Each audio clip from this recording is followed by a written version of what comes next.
Yes, nurse.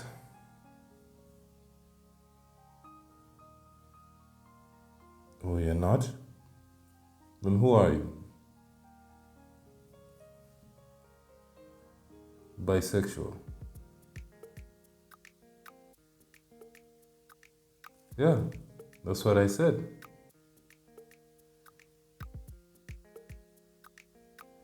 He is now.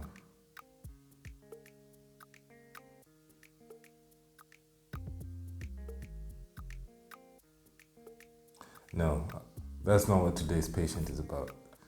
Today's patient is actually the Batman movie that is released this year, earlier on. Sorry it's a bit late, but like I said, movies take a long time to get here. So, let's get into my next patient, the Batman.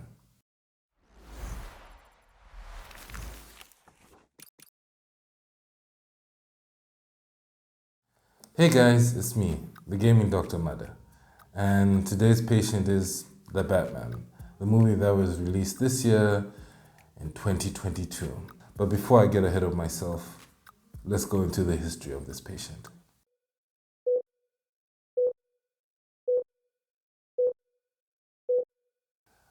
Batman, DC's most loved, recognized, and honestly most abused character of the DC universe.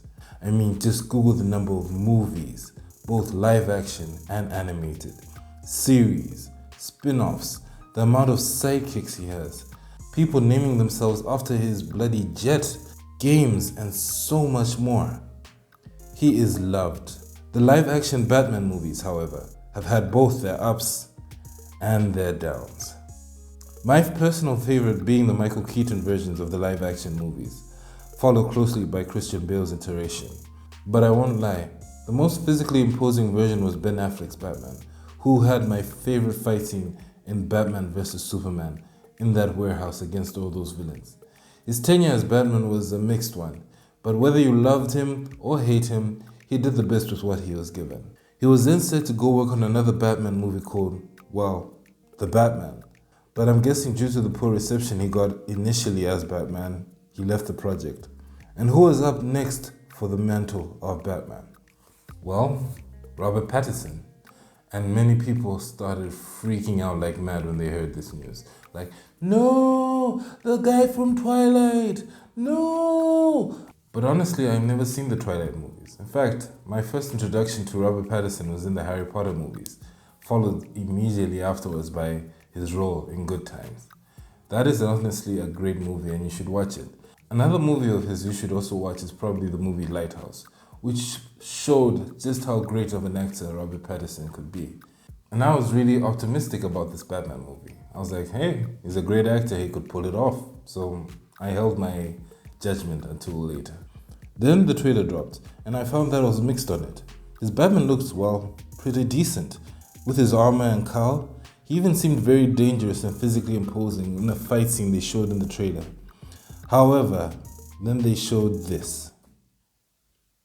His Bruce Wayne. Which honestly left me with mixed feelings. But again, I would wait for the movie. And I did. And how did it go? Now let's go into the presentation of this patient.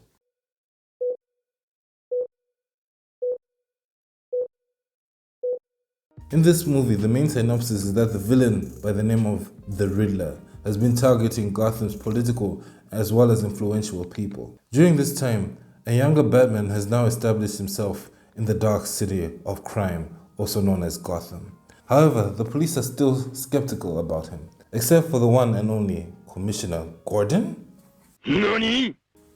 who is black in this version for some weird reason. Yes, I know he's a fictional character and we can do whatever we want with him, but really? Was this necessary? Anyway, at each crime scene, the Riddler leaves a message or a riddle addressed to the Cape Crusader, which he has to solve to lead him to the Riddler's next target. Along the way, Batman allies himself with Catwoman, and their goals eventually line up with each other's. And now we have our Batman crime movie. And overall, how did it do? Let's get into the signs and symptoms of this patient.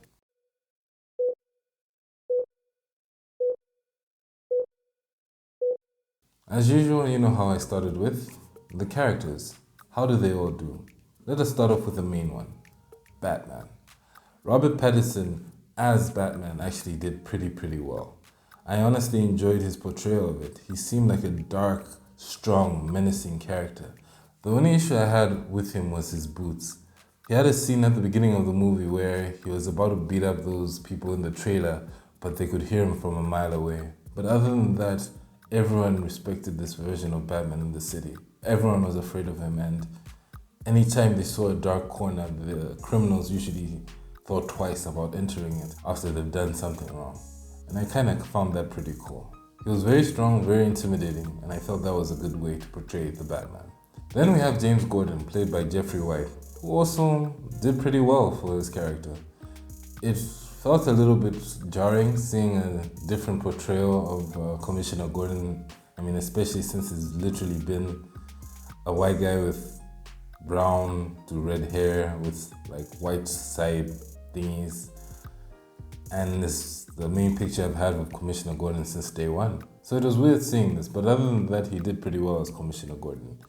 I respect that, and yeah, if it's for this version, I mean, why not? The next person we have is Zoe Kravitz, who plays Catwoman. And she did an average job, honestly. Yes, she's pretty sexy and beautiful, but there was something missing about her character. I felt that she missed that playful chemistry that she has with Batman. That cute romance that they usually have with each other was missing in this movie. It felt very serious and intense.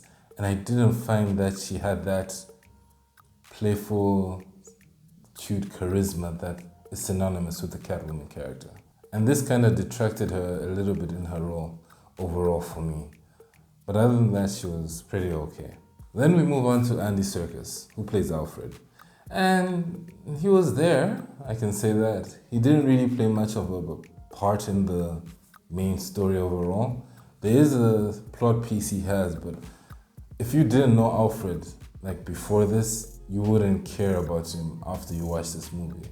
So I felt they could have done a lot more with his character, especially since Andy Serkis is a great actor overall.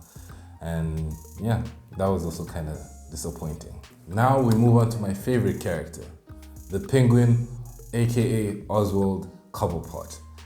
My goodness, Colin Farrell killed it in this role. I do not know how they did this with him, but the prosthetics on him are so mind-blowing and so amazing that even up to now, if I did not know it was Colin Farrell, I would actually think that was another human playing that character.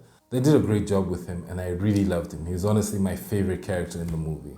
He was fun, he was entertaining, I was blown away, and I really liked how he got into his character. Colin Farrell is a very underrated actor, but this shows that his range is just incredible. Honestly, check this movie out just to check him out, and if you can tell he's Colin Farrell, you're lying. The Riddler is also quite menacing when he has his suit on, but there's a little bit of a detraction once he reveals who he is.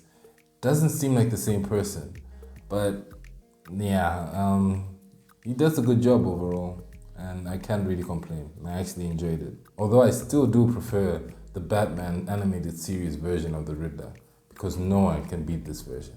He was just so smooth and suave and always tried to get one over the Batman and always failed, and it was so much fun to watch. Now we have my complaints with the characters. Robert Pattinson's Bruce Wayne, or as I've named him, Goth Wayne. I don't want to crap on Bruce Wayne, but honestly, I feel like this was the worst Bruce Wayne I've seen in a while. But you could see there were two sides of the same coin.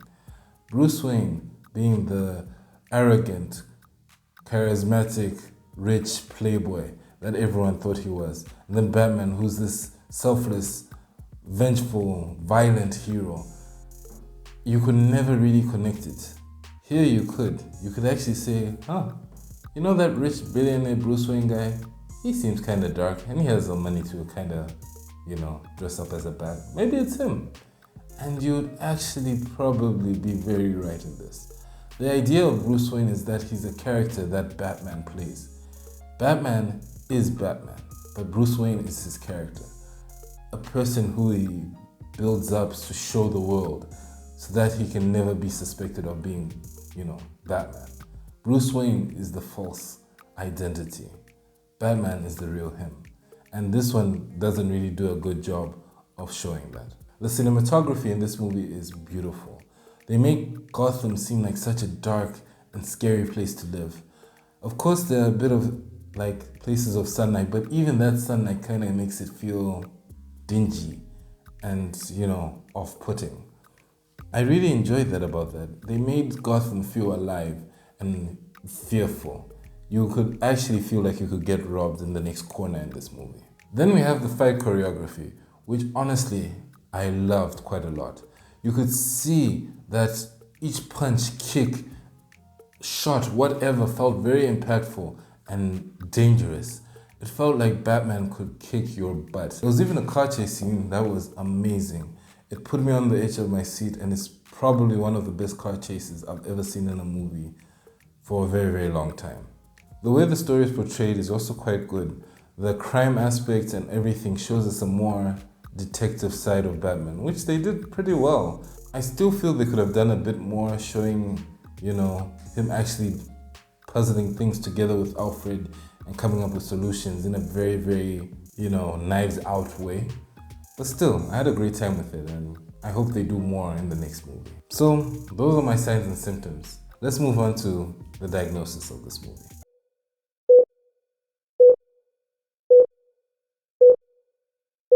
So, we've looked at the good and the bad of this movie. And honestly speaking, overall, there are a lot more good things than bad. I would say this patient is a patient with a mild cold. What do I mean by this? Simply put, it's a patient that isn't really, really sick, but has something wrong with it. Something very simple. It's a patient that is stable, strong, healthy, but just has a small, slight cough that needs like a few lozenges or changes to just get rid of that cough. That little snotty thing that is making it a little bit unwell. And how will we deal with that? Oh, that's what the recommendations are for.